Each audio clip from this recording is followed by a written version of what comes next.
Hello, welcome to Shivaganga food and Ayurveda A to Z.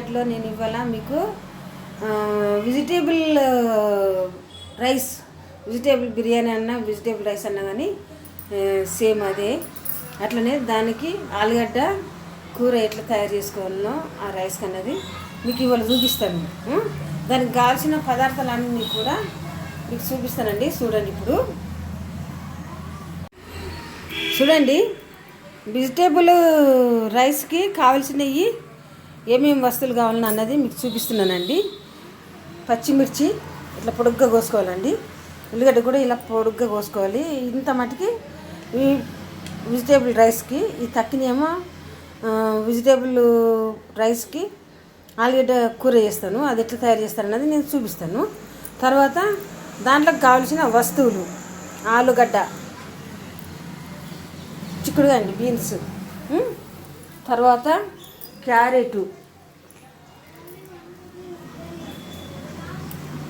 అండి, చూస్తున్నారా? ఆలుగడ్డ, బీన్స్, క్యారెట్, అల్లం వెల్లిగడ్డ, కొత్తిమీర, పుదీనా. మళ్ళీ దాంట్లోకి వేసుకునేటి మసాలా దినుసులు ఏంటంటే దాల్చిన చెక్క, తోక మిరియాలు, మళ్ళీ లవంగాలు, సాజీర, ఇలాచి, బిర్యానీ ఆకు. మళ్ళీ కూరలోకి కావాల్సిన వస్తువులు ఏంటంటే ఆలుగడ్డలు ఇట్లా తోలుతోనే తీసుకోవాలండి. కూరకి మంచిగా ఉంటుంది. టమాటా పేస్టు, మళ్ళీ చిన్నగా తరిగిన ఉల్లిగడ్డలు, మళ్ళీ అట్లనే దాంట్లోకి కావాల్సినవి కొబ్బరి పొడి, మనం మటన్లో చేసుకుని పెట్టుకుంటాం కదా, అదే కొబ్బరి పొడి. ఇందులోనే ఒక 2 ఇలాచీలు, 2 లవంగాలు, ఒక దాల్చిన చెక్క, కొంచెం సాజీర వేసుకొని మనం పొడి చేసుకొని కూరలు వేసుకోవాలన్నమాట ఆ కొబ్బరితో పాటు. ఇప్పుడు చూడండి చూపిస్తున్నాను. ఫస్ట్ మీకు రైస్కి నేను నూనె పోస్తున్నాను. ఇప్పుడు రైస్కి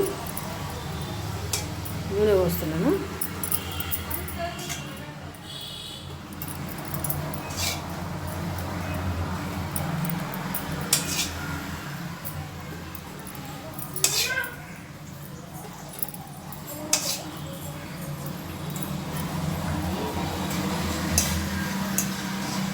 రైస్కి నూనె పోసినానండి.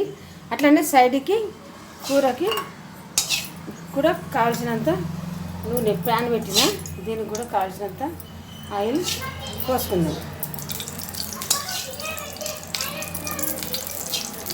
చూసారండి?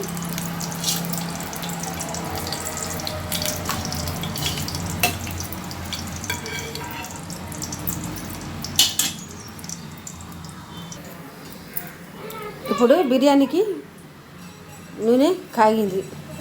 వెజిటేబుల్ రైస్కి, వెజిటేబుల్ బిర్యానీకి నూనె కాగింది కాబట్టి పొడుగుగా కోసిన పచ్చిమిర్చి, ఉల్లిగడ్డలు వేసుకోవాలి. కొద్దిగా కరివేపాకు,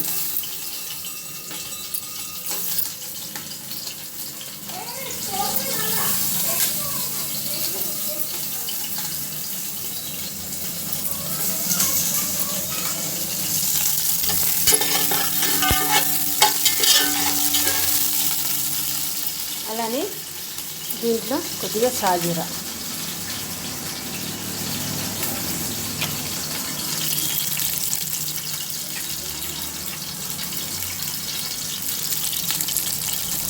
సాజీర కూడా వేసినానండి. వేసింది. ఇప్పుడు మనం సైడ్కి కూరకి మనం ఉల్లిగడ్డ వేస్తున్నాం కదా,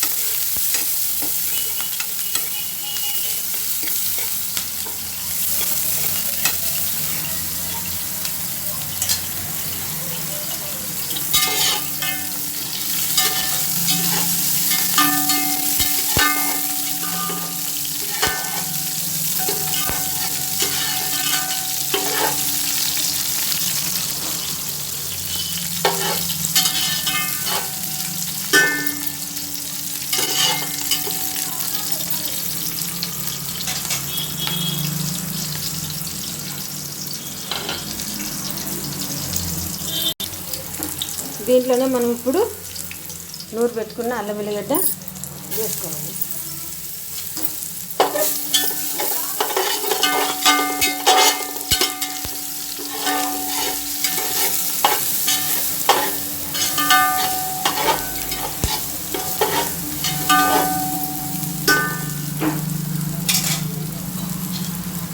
సైడ్కి ఇక్కడ ఉల్లిగడ్డలు కాగినాయి కదండి, ఎర్రగైనవి.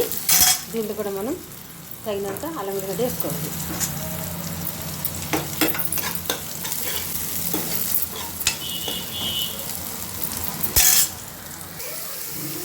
వేగిందండి, అల్లం వెల్లిగడ్డ కూడా వేగింది. ఇప్పుడు మనము దాంట్లో అన్ని తరిగి పెట్టుకుని ఈ ముక్కలు అన్నీ ఉన్నాయి కదా, ఇవన్నీ మనం వేసేయాలి.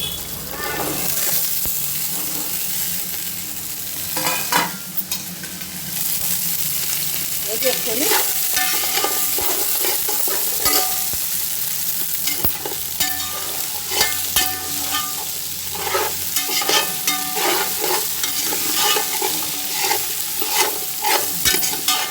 ఇవి కొద్దిసేపు సన్న సెగను వేయించాలండి.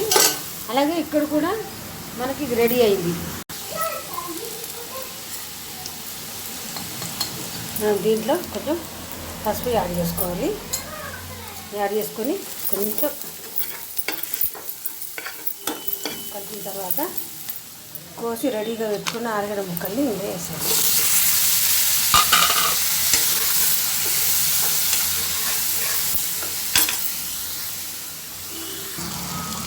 ఇప్పుడు ఇలా వేగింది కదండి, దీంట్లో మనం తగినంత ఉప్పు యాడ్ చేసుకోవాలి. చేసుకొని కొద్దిగా కలుపుకోవాలి. ఇప్పుడు ఫ్రై అయిపోతుంది. తర్వాత ఇప్పుడు మనం పక్కకి బిర్యానీ కోసం మనము వెజిటేబుల్ రైస్, వెజిటేబుల్ బిర్యానీ ఏదైతే వేస్తున్నామో మనం దానికోసం మనము ఇక్కడ ఇలాచీలు ఉత్త నల్లగొట్టినండి, ఇవి మామూలుగా ఇలాచీ,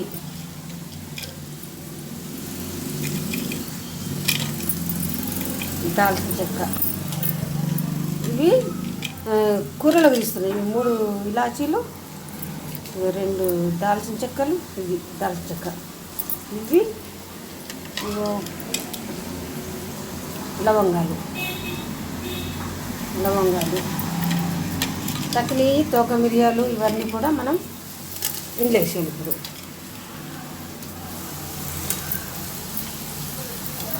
వేసేయాలి.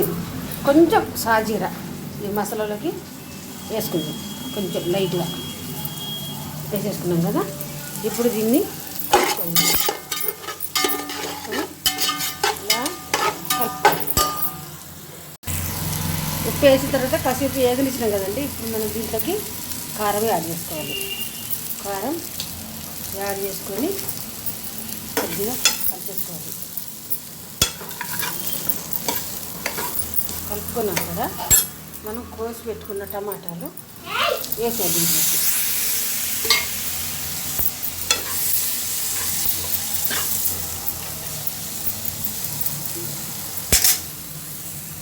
ఇప్పుడు దీంట్లో మనము బిర్యానీ తీసుకున్నాం కదండి, కడిగి పెట్టుకున్నాం కదా, దీంట్లో మనం బిర్యానీ కూడా వేసేసుకోవాలి. అన్నంలోకి బిర్యానీ వేసుకొని కలుపుకోవాలి.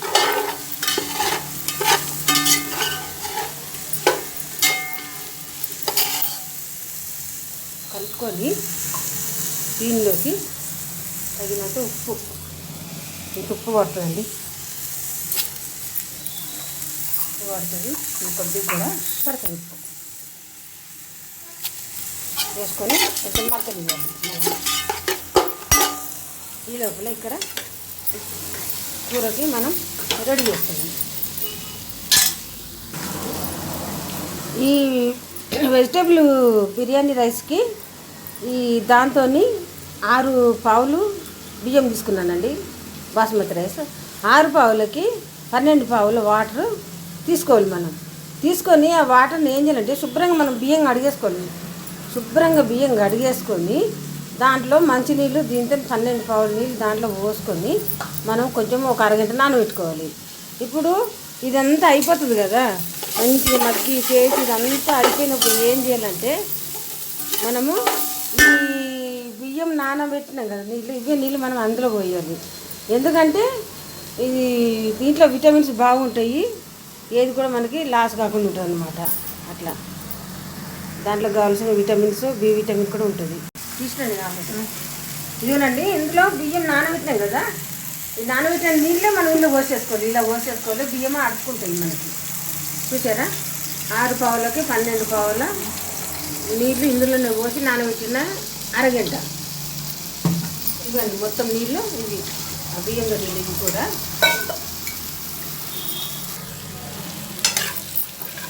కర్రీ అవుతుంది కదండి, దీంట్లోకి మనం కొంచెం వాటర్ ఎక్కువనే పోసుకోవాలి. ఎందుకంటే అన్నంలోకి కొంచెం రైస్ వాటర్గానే ఉండాలి రైస్లోకి. అందుకని కొంచెం వాటర్ ఎక్కువగానే పోసినానండి. ఎందుకంటే కొబ్బరి అవి వేసేటప్పటికి మంచిగా అవుతుంది అన్నమాట. కూర ఉడుకుతుంది, ఆలుగడ్డ ముక్క ఉడికిపోతుంది, మెత్తగా టమాటో ఉడికిపోతుంది, మంచిగా గ్రేవీగా అవుతుంది. మీరే చూస్తారు కదా. అయినా కూడా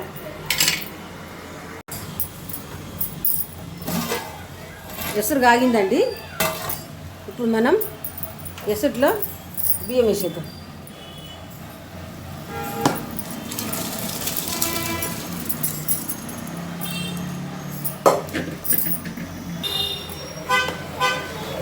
చూడండి, ఇప్పుడు కూర ఉడుకుతుంది కదా, దీంట్లోకి ఇప్పుడు మనము 1 టేబుల్ స్పూన్ కొబ్బరి పొడి వేసుకోవాలండి.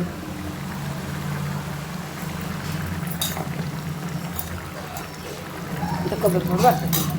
అలాగే మనము దంచి పెట్టుకున్న గరం మసాలా కూడా మనం వేసేయాలి. వేసిన తర్వాత కొద్దిగా కొత్తిమీర, కొద్దిగా పుదీనా వేసేసుకొని ఉడకనిచ్చాలి. కొద్దిసేపు ఉడకబెట్టుకుంటే మనకి వెజిటేబుల్ రైస్ బిర్యానీకి కర్రీ రెడీ అయిపోయినట్టే. ఒక 2 నిమిషాలు మనం సన్న సెగ మీద మగ్గనిద్దాం. చూడండి, నేను చేసిన బిర్యానీ రైస్, వెజిటేబుల్ రైస్, అన్ని వెజిటేబుల్స్ చేసినా కదా, అది మీరు కూడా ఒకసారి ట్రై చేసి చూడండి, చాలా బాగుంటుంది. క్యారెట్లు అవన్నీ వేసినాం కదా, క్యారెట్లు కూడా కళ్ళకి చాలా మంచిది, బలమైన ఆహారము. మనకు ఊరికి అన్నం తినబుద్ధి కాదు కదా, అందుకని మనం ఇట్లా చేసుకోవాలి. అప్పుడప్పుడు మంచిగా తినబుద్ధి అవుతుంది అన్నం కట్టు నిండా. నచ్చితే సబ్స్క్రైబ్ చేయడం మాత్రం మర్చిపోకండి, షేర్ చేయండి, కామెంట్ పెట్టండి. ఉంటానండి, బాయ్. చూడండి, బిర్యానీ అన్నం రెడీ అయిపోయింది, వెజిటేబుల్ రైస్ రెడీ అయిపోయింది, అలాగే దానికి కావాల్సిన కర్రీ కూడా రెడీ అయిపోయింది. చూసారా అండి. ఇప్పుడు కట్టేస్తున్నాను పొయ్యిలు.